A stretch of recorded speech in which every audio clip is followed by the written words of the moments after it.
doing for a while, but we tried to generate some DOIs, best practice or recommendations, and web services for direct data access. So, a lot of our data, we chose OpenDAP in this case because OpenDAP works well with a lot of our,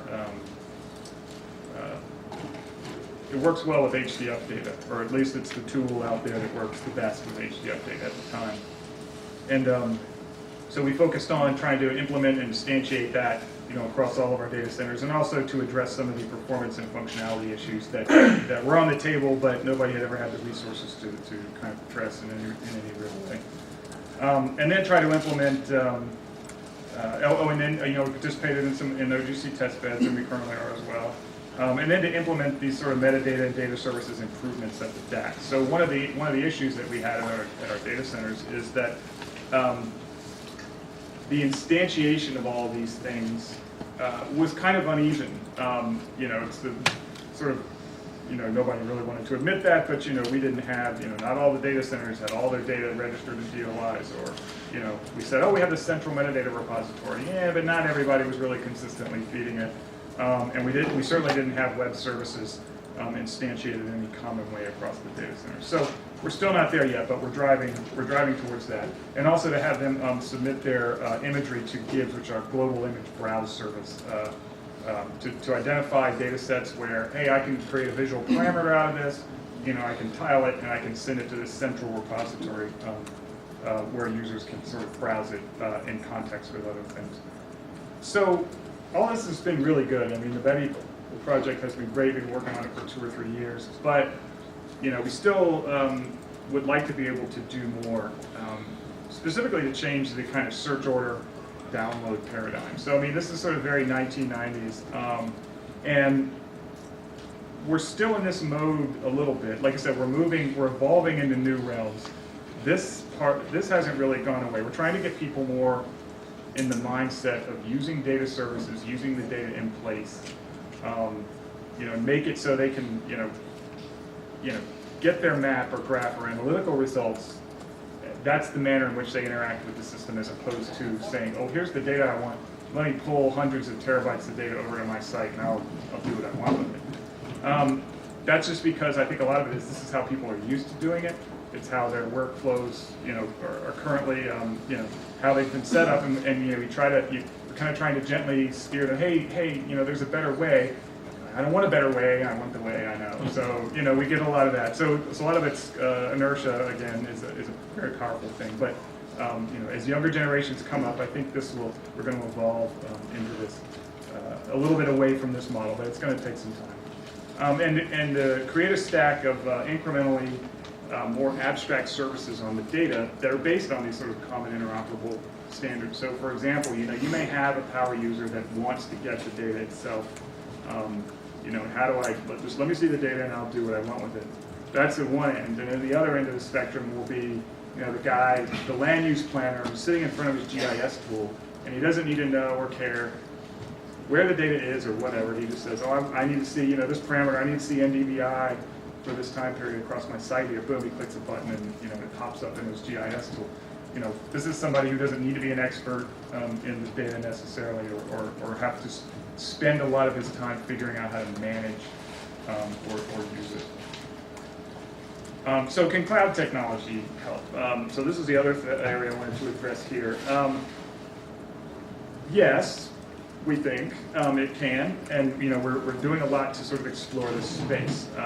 And in fact, everybody in the federal government is, how can we leverage cloud to do these things? And one of the things that we realized pretty quickly is that if you just pick up your enterprise, in its current form, and you go stick it in a cloud, that's a big fat waste of time. That doesn't do anything for you, and chances are it won't save you any money for sure. And it doesn't really buy you any sorts of functional improvements. The benefit of cloud is really trying to figure out how can you leverage this technology in a way that allows you to do things in a little bit differently. So are there potential cost improvements? There could be, and so we have all these grand goals, and we're trying to evolve the system towards more of a services-based thing. but we're not getting any more money. So we have to figure out how do we improve what we do? How do we improve the functionality? While we're not getting any more money, and maintain what we're doing. It's like trying to sort of it's the paint a moving train. How do you kind of move things in this direction without disrupting what you're already doing? And there could be potential functional improvements. So centralization of physical resources. You can reduce your hardware facility footprint and the overhead associated with that. Although that's not really our biggest cost driver anymore. Elasticity of resources is a big one. Containerization and virtualization to facilitate deployment. So, like we're exploring this space too. How can you, more rapidly spin up and deploy applications to help the users, and facilitate large-scale analytics in the interdisciplinary earth science. So, we have. All the data that we have now, again, it's the type of paradigm where it's spread across 12 different facilities. You get the data. I mean, there are some services or subsetting, and there's some very, very rudimentary analytical things that you can do in place. But for the most part, we don't have a lot of that stuff. So people are still in a mode where if I want to do big analysis, I got to download tons of data. If you have at least some of your data, at least the most popular data, in a centralized environment, then you can enable others to come in, procure their own analytical resource or procure their own compute resources, and then analyze the data that you're presenting there, kind of in place. So that's the idea. But again, how do we evaluate? Some of our challenges are rethinking our business and operating model for this cloud-native approach, and how do we architect the enterprise to avoid the vendor lock-in? This is a big one in my mind because if you've ever done this kind of thing, you realize you don't want to go all in with any particular one vendor. And I'll use the example of Amazon. They have a lot of nice candy. I mean, they have a lot of good stuff. And everybody, the temptation is just to be like, oh, I just want to jump in and use all these services, and I'll figure out how to decouple myself from it later. It's like you should probably think about it up front, because once they got you, and as a government enterprise, you don't want to get stuck in that trap. But the big question for us is it's such a complex enterprise, and there's so many different components and aspects of it. How do we go about evaluating whether there are any functional and/or cost benefits to migrating either some or all of our functions to a cloud environment? So it won't be an all or none proposition. And if we do start using services, how do we evolve while not disrupting our current service?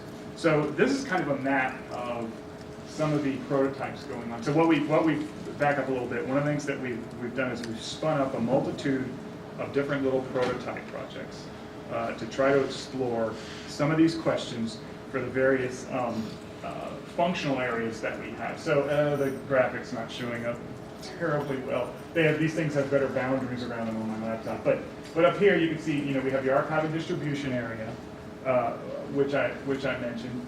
Your data, centralized data lives here.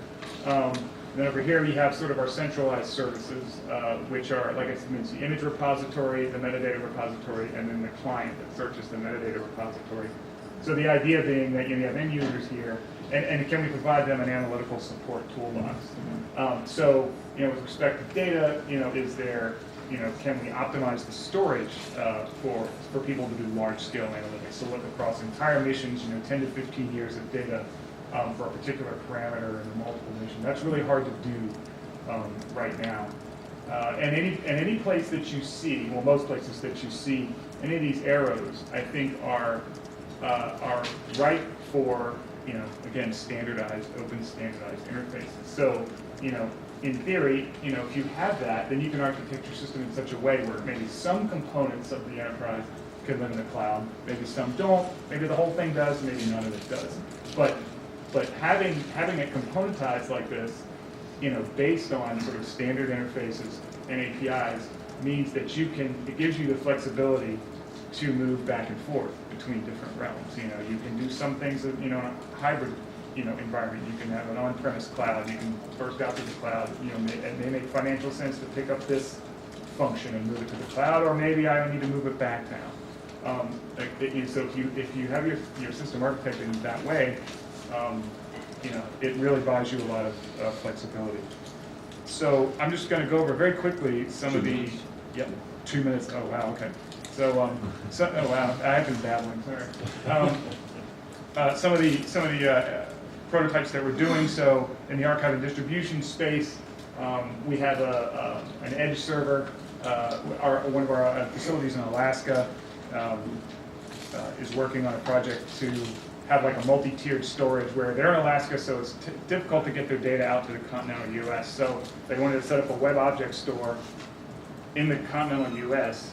that's sort of like a hot cache, and they have people that come in to order their data. All their data has a persistent URL, and they have a system where it has like an automatic redirect where it says, oh, okay, this data is being used frequently, but it's on the continental U.S. store, so I'm going to go get it there. Or I'm going to have to go get it from the online store in Alaska, or I'm going to go get it from tape in Alaska.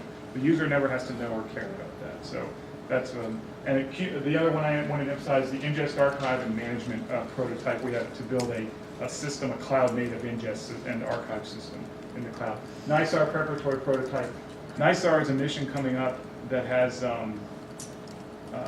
it's going to dramatically increase the volume. It's a radar mission being done with ISRO, the Indian Space Agency. It's a SAR mission. So, right now, in the last 15, 17 years of EOS disk, we have 12 to 15 petabytes of data. This is going to increase this one mission will increase our volume by 2 orders of magnitude within 3 years once it launches in 2020. So you're not going to be able to move a lot of data across the wire with this stuff because it's just too huge. I mean, even by that time, Moore's Law won't make that viable. So, so we're looking at that as well.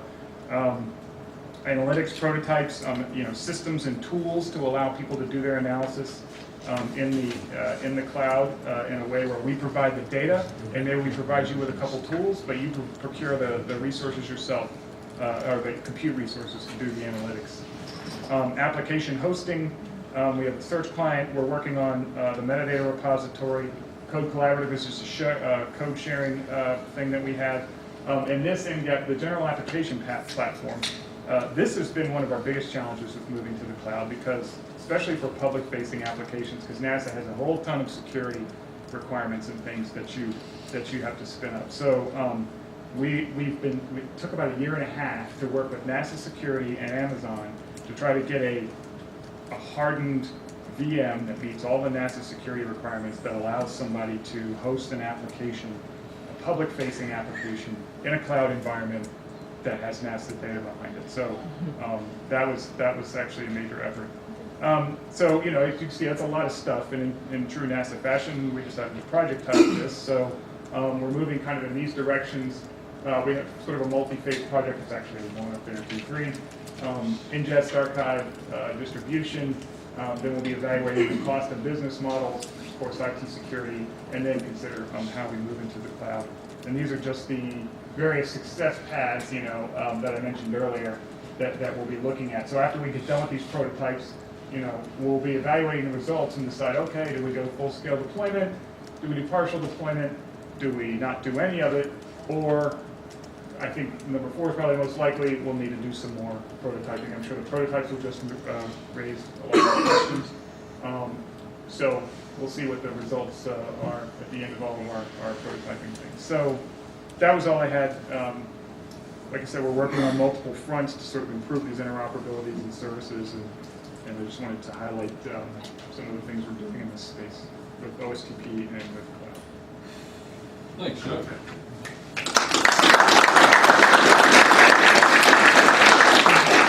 Time for a couple questions, discussions, comments? Yeah, George.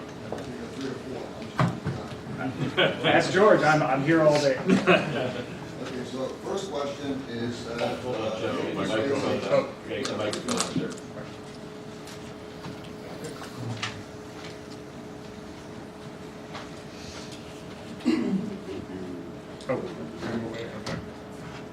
we go. Okay, first question. European Space Agency has been working on a lot of these issues for some time. Have you looked at what they've done and taken advantage of lessons learned, what they did right, what they did wrong?